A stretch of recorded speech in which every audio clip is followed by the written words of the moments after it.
Alam mo ba, si Miriam Defensor Santiago ay isa sa pinakakilalang personalidad sa kasaysayan ng politika at batas sa Pilipinas. Ipinanganak siya noong Hunyo 15, 1945 sa Iloilo City.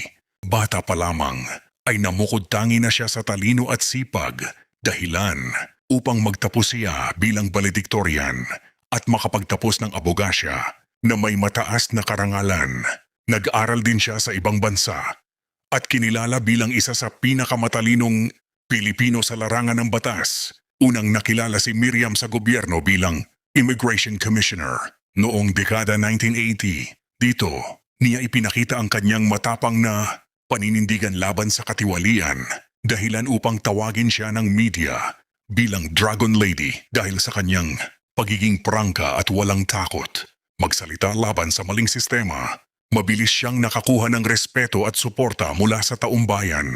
Noong 1992, tumakbo siya bilang Pangulo ng Pilipinas. Bagamat hindi siya nanalo, marami ang naniniwalang siya ang tunay na panalo dahil sa lawak ng suporta ng masa. Sa parehong taon, nahalal siya bilang senador at dito lalo siyang nakilala bilang isang mambabatas na may matalas na isip, makapangyarihang talumpati at walang takot na tinutulig sa ang korupsyon sa gobyerno. Sa kanyang panunungkulan bilang senador, si Miriam Defensor Santiago ay naging champion ng good governance, women's rights at reforma sa batas. Siya rin ang unang Pilipino at kauna-unahang Asyano na nahalal bilang judge sa International Criminal Court.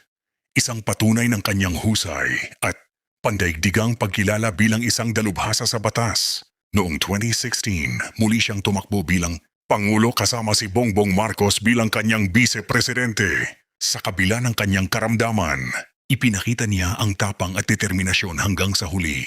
Pumanaw siya noong Setyembre 29, 2016, ngunit ang kanyang mga salita, prinsipyo at laban para sa katotohanan ay nananatiling buhay sa puso ng mga Pilipino.